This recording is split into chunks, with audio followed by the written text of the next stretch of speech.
안녕하세요. 김동호 목사입니다. 오늘도 우리 날마다 기막힌 새벽에 이렇게 나와서 하나님의 말씀을 사모하는 여러분들에게 충만한 하나님의 은혜가 오늘도 임하실 줄을 믿습니다. 오늘은 출애굽기 14장 10절에서 12절의 말씀을 봉독하도록 하겠습니다. 바로가 가까이 올 때에 이스라엘 자손이 눈을 들어 본즉 애굽 사람들이 자기들 뒤에 이른지라. 이스라엘 자손이 심히 두려워하여 여호와께 부르짖고 그들이 또 모세에게 이르되 애굽에 매장지가 없어서 당신이 우리를 이끌어내어 이 광야에서 죽게 하느냐. 어찌하여 당신이 우리를 애굽에서 이끌어내어 우리에게 이같이 하느냐. 우리가 애굽에서 당신에게 이른 말이 이것이 아니냐. 이르기를 우리를 내버려 두라. 우리가 애굽 사람을 섬길 것이라 하지 아니하더냐. 애굽 사람을 섬기는 것이 광야에서 죽는 것보다 낫겠노라. 아멘.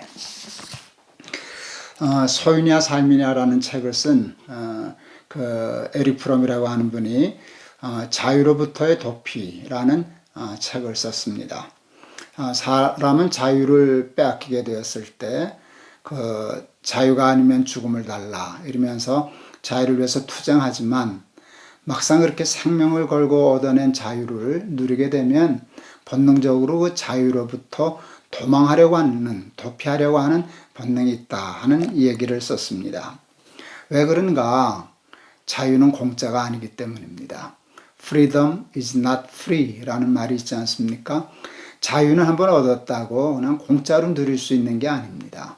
얻기 위해서도 대가를 지불해야 하지만 얻은 후에도 그것을 누리기 위해서 지불해야 할 대가가 있고 또 자유에는 책임이 뒤따르기 때문입니다. 이스라엘 백성들은 애굽에서 죽게 되었을 때 하나님께 부르짖었습니다. 살려달라고, 애굽으로부터 자유하게 해달라고. 그래서 결국 하나님이 그 부르짖음에 응답하셔서 이스라엘 백성들을 그 출애굽시키셨습니다. 그래서 애굽에서 벗어나 이제 오게 되었는데 그 삶이 또 만만치 않았습니다. 그 자유를 누리긴 했지만 광야에서 삶이고 어려운 일도 당하고 그럴 때마다 이스라엘 백성들은 자꾸 도피하려고 그럽니다. 쓴물이 있을 때나 홍해를 만나게 되었을 때나 바로의 군대에 쫓김을 당하게 되었을 때 오늘 하는 말이 그렇지 않습니까? 오늘 본문의 말이 차라리 여기서 죽는 것보다는 애굽에 종되는 게 낫지 않냐. 또 살려달라 그럴 때는 언제고 우리가 언제 애굽에서 나오겠다 그랬느냐 하는 이런 엉뚱한 얘기를 하는 것을 볼 수 있습니다. 수시로 자유 얻은 것을 후회하고 애굽을 그리워합니다. 그리고 참 기막힌 소리를 합니다. 뭐 부추도 먹었었는데 가끔이지만 거기는 고기도 먹었었는데 뭐 이런 얘기를 하게 됩니다.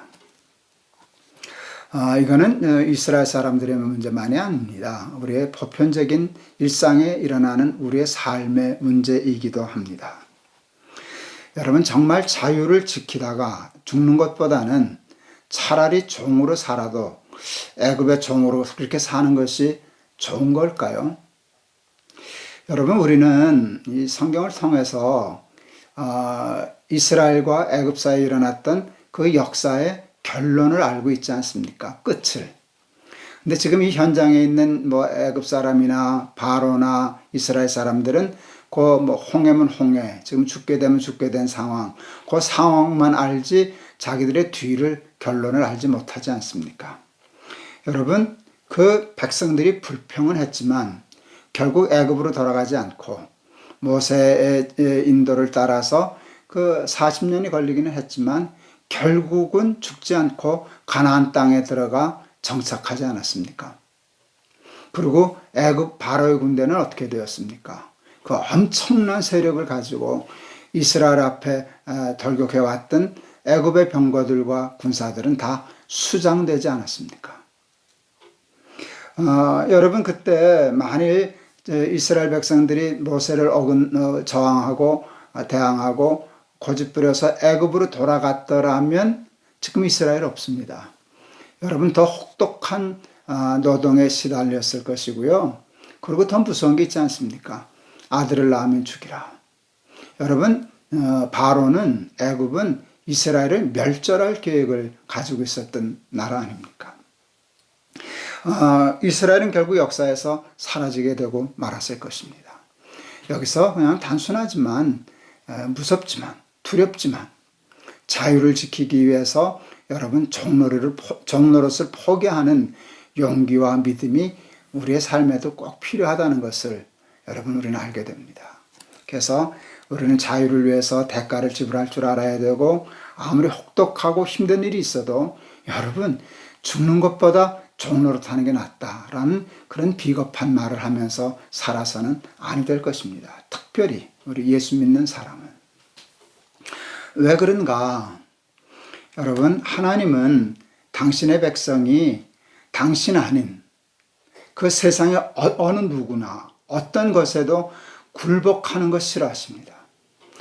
여러분 어느 부모가 자식이 남에게 종노릇하고 굴복하는 것을 좋아하시겠습니까?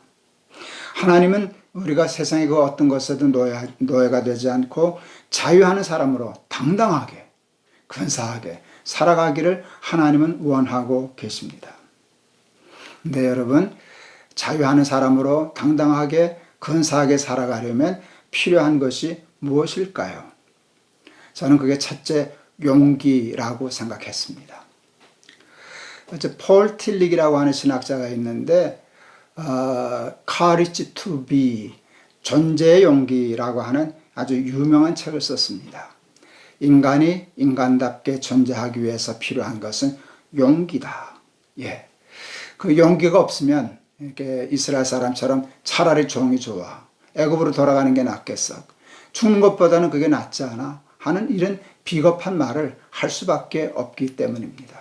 그래서 우리 삶의 가장 소중한 가치 중에 하나는 용기입니다. 그런데 용기는 어디서 올까요? 여러분, 용기는 믿음에서 옵니다. 하나님을 믿는 믿음에서 오는 가장 중요한 축복 중에 하나가 용기입니다. 제가 쓰는 예화는 자꾸 반복되니까 하나 여러분 이해하고 들어주셔요. 많은 분들이 아마 알고 들으셨을 겁니다. 우리 막내가 6살 때 이렇게 손잡고 골목을 내려가는데 골목 밑에서 5학년 아이가 올라왔습니다. 그 아이를 보더니 우리 아이가 일렀어요. 아빠 저 형아가 나 때렸어. 이제 복수해달라는 거죠. 그럼 뭐 애비가 채신 없이 지금 현행범도 아닌데 그래서 못 들은 척하고 그냥 그랬더니 우리 막내가 억울했던 모양입니다. 내 손을 뿌리치고 뚜벅뚜벅 가서 5학년짜리 발로 차주고 왔습니다. 여러분 무사했을까요? 6살짜리가 5학년을 발로 찼는데. 당연히 무사하죠. 제가 옆에 있지 않았습니까? 그때 제가 굉장히 중요한 걸 깨달았어요. 나는 다윗이 골리앗을 어떻게 이겼는지 이제 알았다. 다윗 6살, 골리앗 5학년, 하나님 80kg. 지금 몸무게가 많이 빠졌지만 그때는 80kg도 넘었었거든요. 여러분 제가 만일 없었으면 우리 막내 그때도 도망가야 됩니다. 주랭랑 놔야 됩니다. 그런데 80kg짜리 든든한 아빠가 있으니까 6살짜리인데 조금도 망설임 없이 가서 발로 차주더라고요. 다윗이 그 믿음으로 이긴 거예요. 자기가 힘이 있어서 내가 물맷돌을 잘 던져서 그게 아니에요. 너는 칼과 단창을 가지고 나오지만 나는 만군의 주 여호와의 이름을 가지고 내게 나아간다. 이 믿음으로 말미암은 용기, 이게 다윗 아니었습니까? 여러분 용기가 없다는 것은 믿음이 없다는 것이에요. 자유로부터 도피하려고 그러거나 자꾸 종노릇을 사모한다는 것은 하나님을 믿지 못한다는 것이에요. 하나님을 믿으면 그렇게 살 수는 없어요. 그러므로 여러분 하나님을 믿는 믿음으로 세상이 참 두렵고 떨리고 무섭고 그렇지만 세상에 굴복하지 않고 옳지 않은 일에 무릎 꿇지 않고 하나님을 믿는 믿음으로 당당하게 자유하는 사람으로 살아가기 위하여 힘쓰는 저와 여러분들이 다 되실 수 있기를 바랍니다. 한 가지 오늘 더 생각하고 싶은 게 있어요. 여러분 그게 뭔가 하면 내 자유를 지키는 것도 중요하지만 그에 못지않게 더 중요한 게 있어요. 그게 뭔가 하면 남의 자유를 존중하고 보호해주고 지켜주는 것이 또 중요하다는 것이에요. 그런데요, 사람은요, 힘만 생기면 약자를 자꾸 지배하려고 그래요. 억압하려고 하는 본능이 있어요. 그의 자유를 빼앗아서라도 자기의 유익을 삼으려고 하는 본능이 있어요. 옛날엔 강한 나라들이 약한 나라들을 침략해서 식민지화 했잖아요. 그리고 그 백성들을 노예화 했었잖아요. 그리고 착취하잖아요. 그런데 여러분, 그 역사는 끝났을까요? 아니요. 겉모양은 좀 그럴듯하게 점잖게 했지만 지금 세계 정치는 다 똑같습니다. 강한 나라가 약한 나라를 섬기지 않고 이용해서 자기 자국의 유익을 구하려고 하는 것이 여러분, 그게 역사고 정치고 그런 겁니다. 한 번도 그것은 바뀐 적이 없습니다. 타락한 인간은 강자가 약자를 억압하고 지배하고 그 자유를 빼앗고 그들의 자유를 빼앗아 그 자유를 자신의 유익의 도구로 삼고 하는 일이 오늘도 계속되고 있습니다. 지금도 강대국은 모든 정치와 경제를 힘으로 물어붙이려고 하지 않습니까? 그래서 약하고 힘없는 나라들은 굴복할 수밖에 없고 자유를 포기할 수밖에 없고 알게 모르게 그들의 종로를 탈 수밖에 없는 그런 구도가 이 세상의 구도가 아니겠습니까? 그런데 여러분, 우리 예수 믿는 사람들은 그렇게 살아서는 안 됩니다. 예수 믿는 사람은 자신도 하나님 외에는 그 누구에게도 무릎 꿇지 않는 당당함, 자존감이 있어야 하지만 여러분, 다른 사람도 나에게 무릎 꿇게 하지 않는 것도 중요합니다. 내가 힘이 있을 때 굴복시킬 수 있지만 억압할 수 있지만 저들의 자유를 빼앗아서 내 유익을 삼을 수 있지만 그렇게 하지 않는 것이 내 자유를 지키는 것보다 더 소중한 일이 될 수도 있습니다. 내 자유가 중요하다면 남의 자유도 중요한 줄 알아야 합니다. 우리는 다 하나님 앞에 한 형제입니다. 그러므로 하나님을 섬기는 하나님의 자녀들인데 우리는 하나님께만 절합니다. 하나님께만 무릎 꿇습니다. 사탄이 예수님을 시험할 때 나에게 절하면 천하만국의 영광을 주리라. 자기에게 무릎 꿇으라고. 아니요. 우리는 하나님만 섬기는 백성입니다. 나도 하나님만 섬기고 다른 사람들도 하나님만 섬겨야 됩니다. 나도 섬김을 받으려고 해서는 안 됩니다. 남의 자유를 소중히 여기려면 하나님 외에 다른 사람을 섬기지도 말아야 되고 다른 사람들에게 내가 섬김을 받으려고 해서도 안 됩니다. 높아지려고 해서도 안 되고 여러분, 그래서도 안 됩니다. 늘 창세기부터 계속 이어져 오고 있는 강력한 사상이 있지 않습니까? 너는 세상의 복이다. 너로 말미암아 나라와 민족이 복을 얻을 것이니라.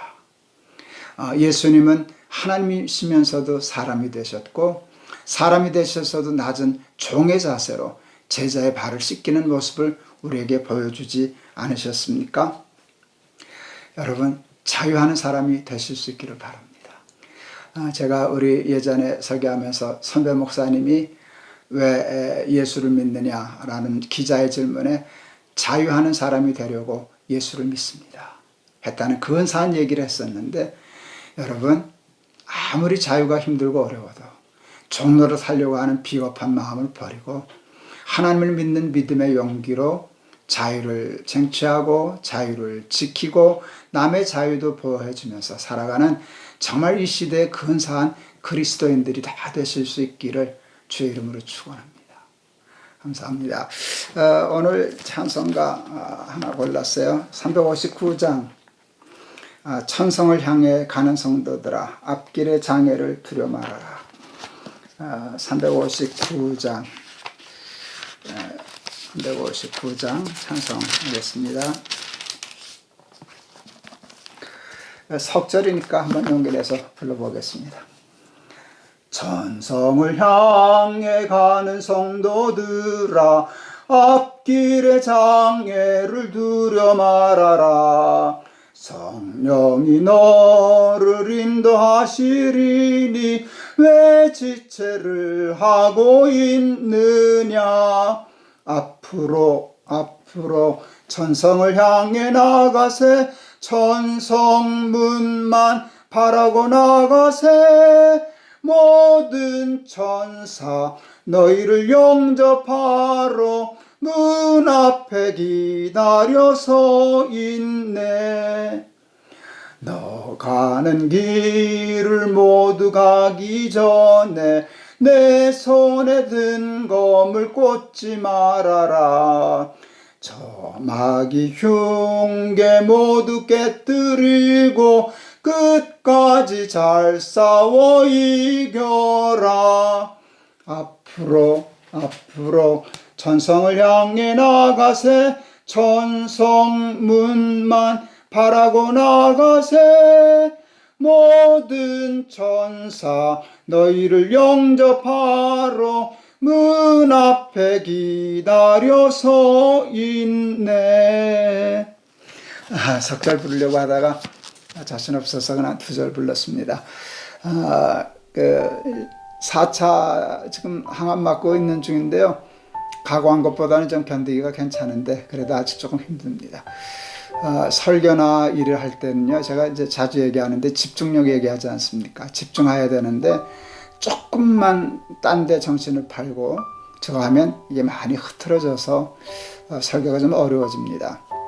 그런데 이제 항암하고 이렇게 되면은요, 이게 자꾸 이제 속에서 올라오는 게 있으니까 그쪽으로 신경이 쓰이거든요. 그걸 억누르려고. 그러다 보면 말씀도 놓치고 찬송가 가사도 놓치고 그럽니다. 그런데도 또 이해해 주시고 은혜 받아 주시니까 감사한데 이제 다 끝났으니까요, 며칠만 지나면 될 것 같습니다. 여러분 오늘도 승리하는 하루 되시기를 바라고, 하나님 외에는 무릎 꿇지 말고 어느 누구도 나한테 무릎 꿇으려 하지 말고 그리스도인답게 직장에서나 가정에서나 세상에서 아름답게 살아가는 저와 여러분 되기를 바랍니다. 여러분 사랑합니다. 감사합니다. 내일 뵙겠습니다.